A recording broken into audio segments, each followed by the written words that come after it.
နိုင်ငံတော်အေဂျင့်တာယာရေးနဲ့ဖွံ့ဖြိုးရေးကောင်စီလက်ထက်မှာနိုင်ငံတော်တရားသူကြီးချုပ်ဦးအောင်တိုးကတရားသူကြီးတွေကိုလမ်းညွှန်မိန့်ကြားခဲ့တာတခုရှိပါတယ်အဲ့ဒါဘာလဲလို့ဆိုတော့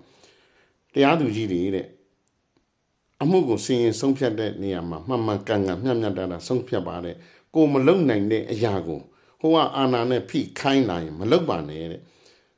ကိုမလုံနိုင်တဲ့အလုပ်ကိုခိုင်းလာရင်ကိုအထက်အဆင့်ဆင့်ကိုတင်ပြပါတဲ့ဥပမာညွန့်နယ်ရုံးကခရံကတိုင်းကနေ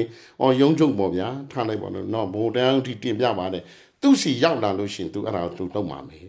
အဲ့လိုပြောတယ်အဲ့လိုကိုလမ်းညွှန်ခဲ့တယ်နောက်တစ်ခါဦးနေဝင်း social ခေတ်က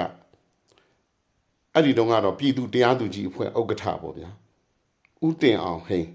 သူ့နှခမ်းမွေးကြီးလို့လည်းခေါ်တယ်နှခမ်းမွေးကြီးနေကိုအဲ့တော့သူကလည်းဗာပြောခဲ့တယ်လို့ဆိုတော့သူကလှုပ်ခဲ့တာ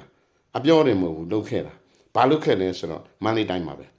တိုင်းတရားသူကြီး2ယောက်ကိုတရက်ထဲမှာပဲတခါတည်းဖြုတ်ပလိုက်တယ်သူ့အမိန့်နဲ့ကိုဖြုတ်ပလိုက်တယ်ဘာကြောင့်ဖြုတ်တာလဲလို့ဆိုတော့သူ့စီတက်တဲ့အယူခံမှုကိုသူကဖတ်ပြီးတိုင်းတရားသူကြီးတယောက်လုံနေပြီးတော့တိထိုက်တဲ့ဥပဒေကိုမတိလို့ဆိုပြီးတော့တခါတည်းကိုဖြုတ်ပလိုက်တယ်အဲ့လိုကိုပြတ်သားအရေးယူခဲ့တာအဲ့ဒါကြောင့်မလို့တရားစီရင်ရေးကအဲ့ဒီတုန်းကမှန်တဲ့လောက်မှန်တယ်စီနောင်အားရှိခဲ့တယ်အဲ့လိုရှိခဲ့ပါတယ်အဲ့ဒီတော့ကျွန်တော်ဆိုလိုချင်တဲ့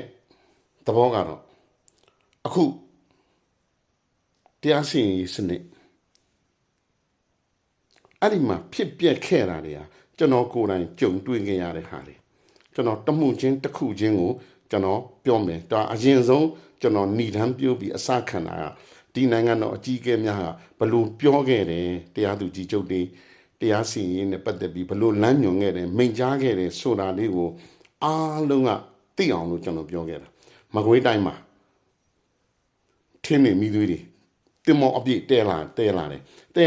ကိုတိုင်တဲ့သူရှိတော့ဖမ်းလိုက်တယ်ဖမ်းပြီးမြို့နယ်ရုံးမှာစစ်ဆေးစီရင်ဇဲမှာပဲဘာလုပ်လိုက်လဲဆိုတော့အဲ့ဒါတွေအကုန်လှုပ်ပလိုက်တယ်တိုင်းတရားရုံးရဲ့ညွှန်ကြားချက်နဲ့အဲ့တော့ဟိုတိုင်တဲ့သူကထပ်တိုင်တော့ဘာဖြစ်လဲတိုင်းတရားသူကြီးပြုတ်သွားတယ်အောက်အဆင့်တရားသူကြီးတွေအေးအေးယူခံရတယ်အဲ့ဒီလိုမျိုးပေါ့အဲ့တော့စီနောင်အားရှိတယ်တိုင်လိုက်တာနဲ့လုပ်တယ်အဲ့ဒီတော့ကိုယ့်ကိုမတရားလုပ်ရင်တိုင်ကြပါအာဂရိလိုက်စာမှုတိုက်ဖျက်ရေးကော်မရှင်တွေနိုင်ငံတော်တရားရုံးချုပ်ထိအစစ်ဥပဒေရေးရာဝန်ကြီးနဲ့ရှိနေပြီးတိုင်ကြပါတိုင်မှတိမှအရေးယူမှာလမ်းဖွင့်ပေးထားပြီးလုပ်ကြပါကျွန်တော်ဏ္ဍန်ခံတာကကျွန်တော်အခုကြုံခဲ့ရတာတွေကျွန်တော်အခုပြောတော့မှာဒါကြောင့်မို့ကျွန်တော်ဏ္ဍန်ခံတာပါဗျာနော်ဒါလောက်ပါပဲကျွန်တော်ဒါပြီးအမှုတွေ